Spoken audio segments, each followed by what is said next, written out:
Hello, welcome to Miami View Woman. Thanks for tuning in. I'm Miriam Dorset, one of your co-hostesses for this show, and I'm here with my fantastic, beautiful co-hostess, Carolina Castillo, who is with Source Lawyer Relations, doing PR and marketing communications for lawyers and nonprofits. I wanted to make sure to shout her out because she's here every single week with you all. And I'm stepping in to co-host with her today and welcome Cristina Hernandez to the Hello. show. Hi there, Cristina. Thanks for making time to come chat with us today. Of course, thanks for having me on.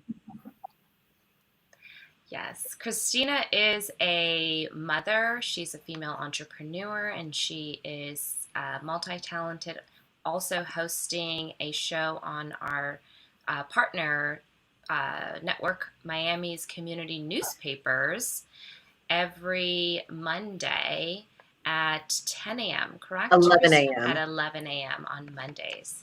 So make sure to tune her, and we'll drop the link to that show, and we'll start sharing those shows on our channel. But Carolina, you've had quite a day. How are you?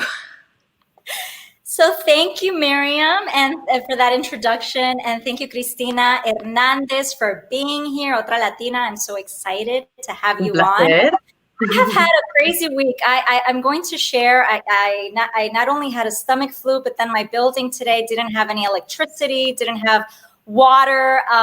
So I looked towards you, Miriam, to zen me out today, and towards Frida Kahlo, Camilita, my daughter, did this beautiful, I don't know if you can see it, painting for me for Christmas.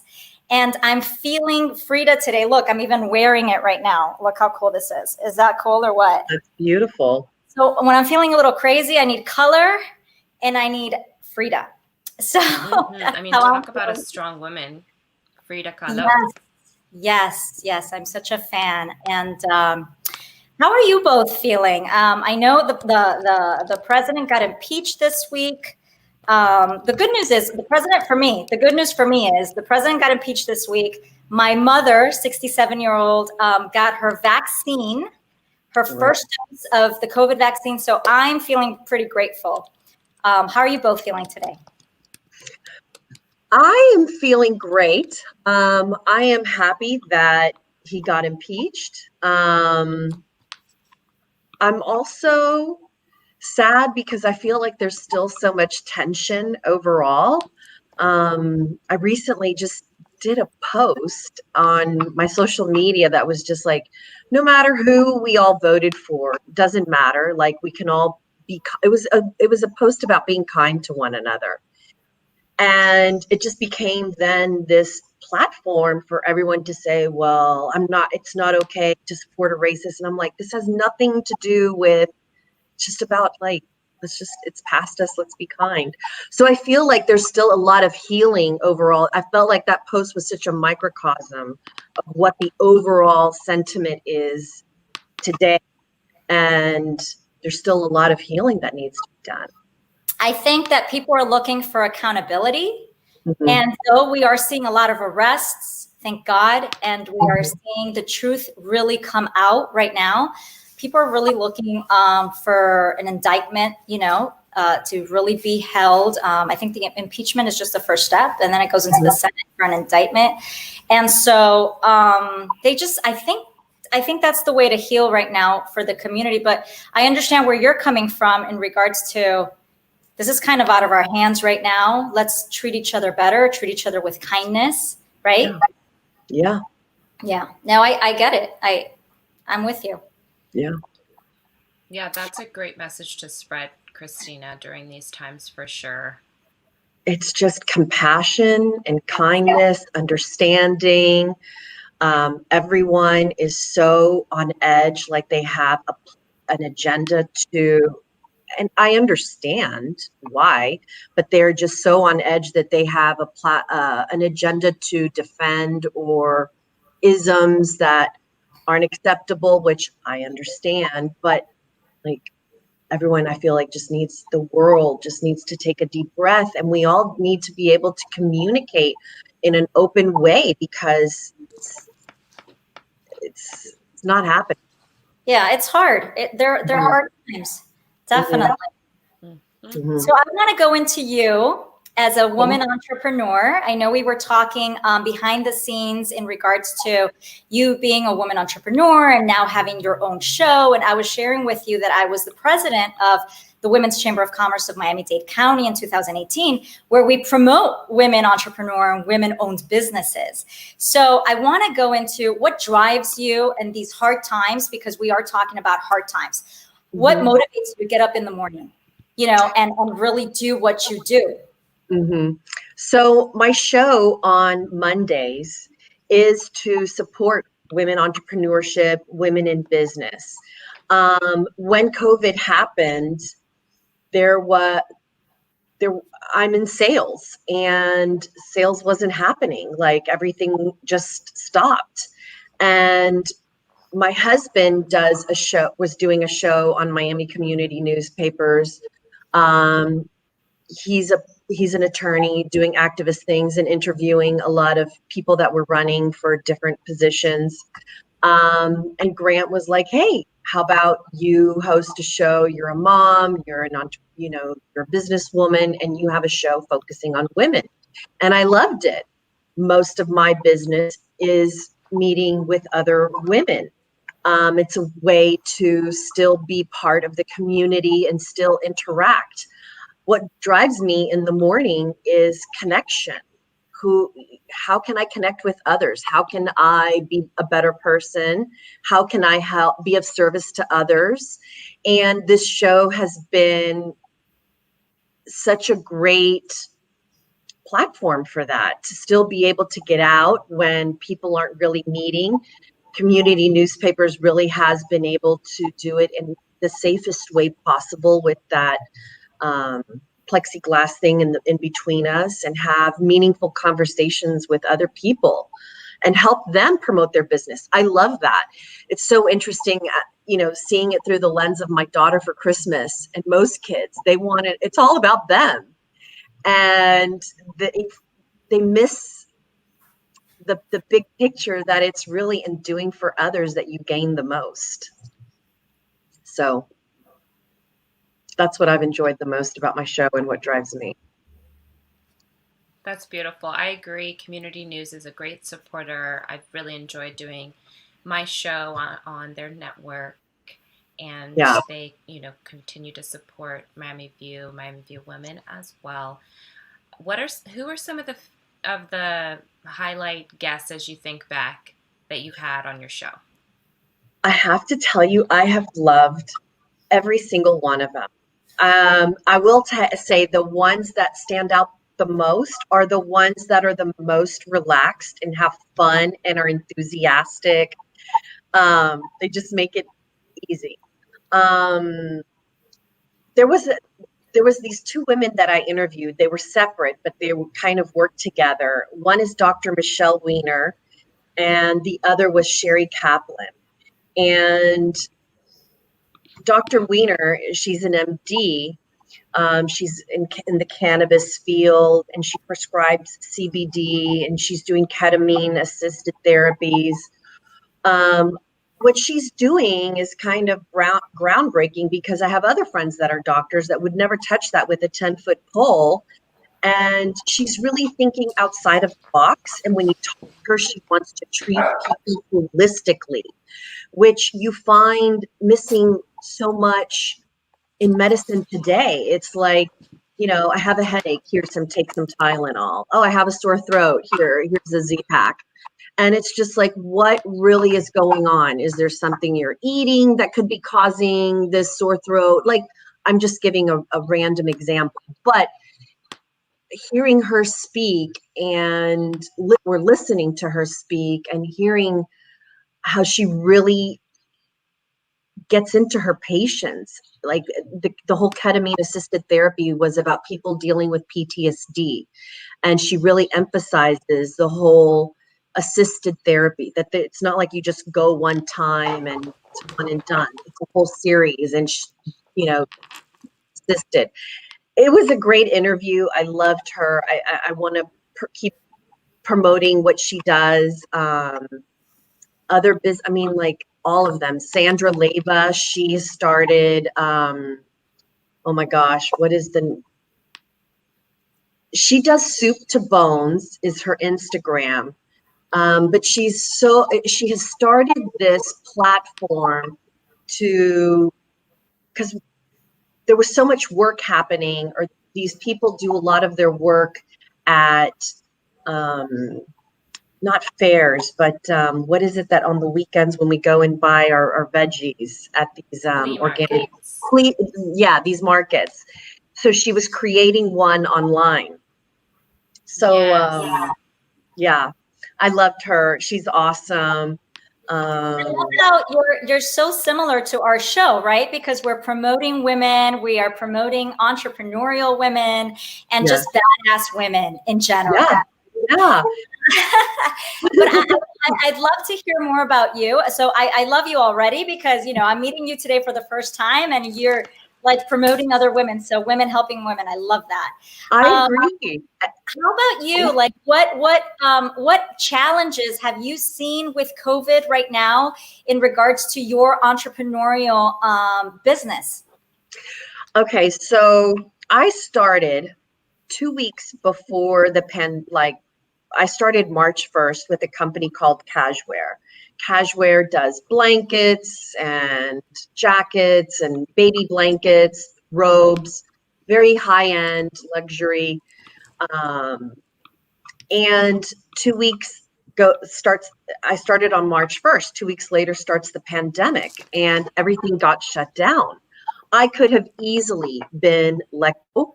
My company is owned. The CEO is a woman. She's in Phoenix. So the challenge was that I wasn't able to meet with people. All of the hotel and hospitality industry, you know, their budgets have been cut in half. So working with me and me starting a new business, I'm new to the industry, was beyond challenging. I'm forever grateful to this company. And I think it speaks volumes that they've kept me along. They could have easily let me go. I mean, there would have been no hard feelings for that. So the challenge has just been doing my job, being able to do sales. Things have started to show signs of life lately. So that's been encouraging, but it's still not, it's still a challenge. I get it. Yeah. Absolutely. Yeah. Well, as an entrepreneur myself as well, I mean, we all are entrepreneurs. It's just kind of like, just keep going, right? Just keep going, one foot in front of the other. Yes. And that's literally what I keep doing. I'm not getting sidetracked. I still am making whatever contacts I can, introducing myself. Like I said, there have been some signs of life. So Good. And I think this year, last year in 2020, I think we've all learned to pivot, be more flexible, be open-minded. If this isn't working, then we need to try something else until something pops, right? And right. And also, I feel like having that support group, those men and women who are really supportive of entrepreneurial women and seeing them succeed, which is wonderful.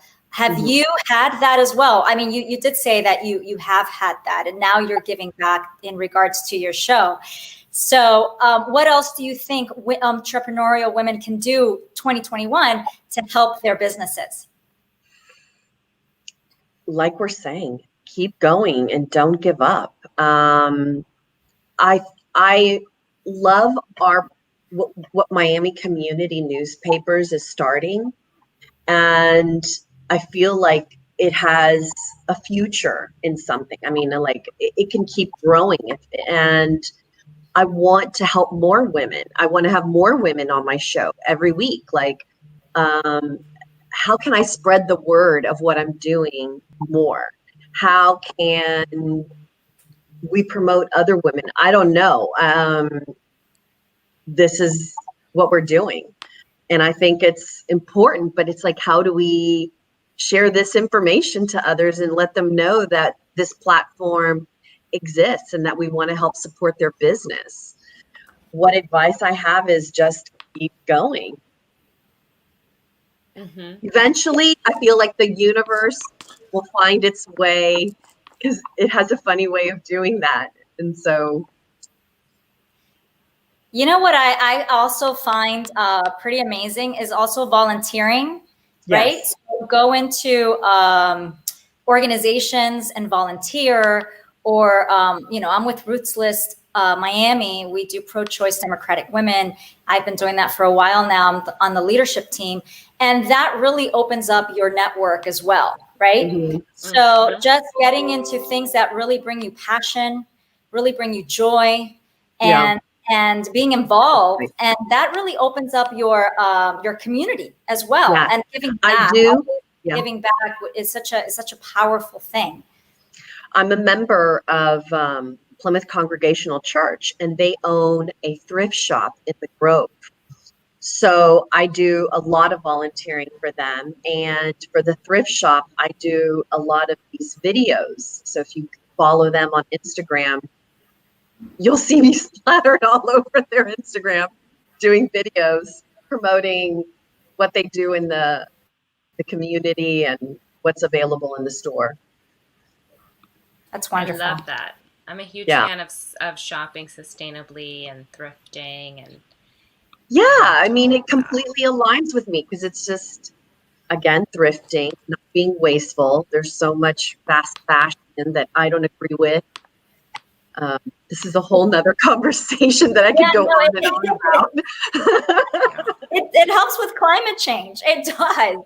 I mean, we'll totally go into that conversation right now. Yeah. Or as I like to call it, the climate crisis, because it's, the change that is in place. You're 100% right, Miriam. Yeah.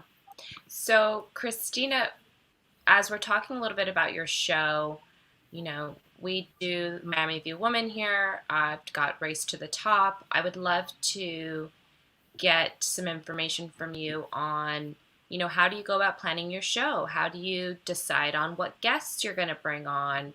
What are you doing to promote the show and share it with more people? Any tips or thoughts there? So I share a lot on just my social media. And whenever I tag Miami community newspapers, they share it as well. I try to pick topics that interest me. So I was interested in the ketamine and in the CBD, and that's interesting to me. So I wanted to know more about it. I want to reach out to a spiritual healer, because that kind of stuff is interesting to me. I haven't got one yet. I just interviewed a girl. She's a registered dietitian with F Factor. I just reach out to things that are of interest to me, honestly. And then I reach out to my friends, and I'm just constantly asking, do you know someone that has a business they'd like to promote? I'd like to promote their business. Please send them my way. I have a friend in PR. She's referred quite a few people to me. And Sandra Leva, she referred quite a few people to me too. So some of the guests actually have referred people to me. So we were talking behind the scenes earlier with Cristina, and you said you were Latina, you're Cuban American. How long have you been in Miami? I moved here in 2005, so I made up a little term for myself. I'm called a Q-Tex, Cuban Texan. Where's that? And I just have to say, I mean, people sometimes think, oh, you're from Texas, you don't. Both my parents are Cuban. I grew up speaking Spanish in my house. In Houston is actually a very diverse city. I mean, because it's an oil and gas city. I have tons of Argentine, Colombian, Mexican, Indian, Asian friends, where I feel like Miami lacks some of those. We're very diverse in Latin America, but we're not diverse in Middle East or Asians or stuff like that. And there's a few Cuban grocery stores in Houston, and we went to those Cuban grocery stores. So I grew up eating Cuban crackers with queso crema y guayaba. My mom made me merengues and panete la borracha for desserts. And I can't remember a meal that did not include black beans and white rice or picadillo. Like, it just, so I grew up as Cuban as I possibly could in Houston, Texas. There's also a very famous Cuban comedian named Alvarez Guedes. I grew up, my parents listening to Alvarez Guedes. So, yeah. And then I moved to Miami in 2005. So I just like. Yeah, I always say I feel like I'm Cubanized, though I'm Colombiana, born in Bogota, Colombia. I've been here since I was 6. So I've been Cubanized completely. When I speak Spanish, I can sound maybe either Colombian, Cuban, Mexican, because, it's like this worldly Spanish, and which we were talking about, right? That I probably have more of a Cuban accent because I grew up here. Yeah. But I have to share a story. It's been so easy for you, and so kind of like definitely no culture shock at all. No, it's interesting because I sometimes tell this story. I remember in Texas, as a little girl translating for my grandparents, because my grandparents didn't speak English. And I remember, like, at the age of 6, someone knocking at their door, because my grandparents were living in Wichita Falls, Texas, which Wichita Falls, Texas is in the panhandle. Like, there is nobody that speaks Spanish in that part of Texas. And they had a pecan tree, and someone knocked that they wanted to pick their pecans. Well, I was having to translate, and this man was blown away that I was this little girl translating for my grandparents that couldn't speak English. Then I remember working in retail, and I felt this woman was cleaning the restrooms, and the assistant manager of the store came in, really berated this cleaning lady that couldn't speak English. And I walked away from that conversation, or from hearing that, feeling so bad that I didn't help that woman defend herself in that position, because I could have. Now, fast forward to Miami. One time I'm at Pollo Tropical, and this guy goes to the register and was like, "Hey, I'd like the Tropi Chop, no fries, veggies." And the woman looked at him like, "What did you just say?" And he repeats his order, and she's like, doesn't understand. So she nudges the lady next to her, and she's like, "No entiendo lo que me está diciendo este hombre." Like, I don't understand what this guy is saying. And the woman her friend goes, "Do you speak, tú hablas español?" And he goes, "Sí." "Porque entonces tú no le hablas a ella español, tú no ves que ella está pasando." And I'm like, my whole brain was like, I cannot believe I have the same anger as what I felt when I was in Texas watching this other woman get berated for not being able to speak English, and this guy's being yelled at because he wasn't speaking Spanish, and we're in the United States of America. It boils down to discrimination. It doesn't matter where it's coming from, whether it's a Latino, whether it's, black or white. I mean, it boils down to who they're discriminating against, right? So, yeah. I'm very vocal, so I would. I can't stay quiet in those situations. I would have. Sometimes I think of myself as that way too, and so that's why I was so mad at myself afterwards, because I was just like, and I went back. I was walking away, and I'm beating myself up. Turned around to go back into that restroom to help that lady, and they both had exited the restroom so quick. So. Anyway. Miriam, where are you from? Well, I was born in New Mexico, so there is a big Spanish population there, and grew up in California. And, lots of people speak Spanish there too. My mom always told me I was really not the best choice. I took French in high school. And so now I'm in Miami, and I try to practice my Spanish when I'm out, and people just get so fed up with me. They're so impatient. They switch to English. They're like, "Ay, forget it," because I'm like very slow with my sentences, and I've traveled quite a bit and been able to go to other countries where I don't speak the language, and so I have a lot of patience, and I know how scary that is when you can't communicate. You're somewhere and no one can understand you. It's really scary. Mhm. But I'm looking at geeking out and getting one of those. I don't know if you've seen them. They're the little. It looks like a little earbud, and it translates for you. Have you seen that? They're so cool. No. I want one too. I want one of Ah, those. that's cool. I have not heard about that. You ladies are so up on all these new things. Before the show, you were asking me about all these new apps, and I'm like, I have no idea. And I think I'm pretty cool, but clearly you guys are way cooler. You know what was cool behind the scenes before the show? I was talking to Miriam. We were talking to Miriam, and Miriam was saying how she believes that websites are not going to be valid anymore in the future. And so she believes that social media, you know, for entrepreneurs and businesses are going to be the it thing. So, and it's free.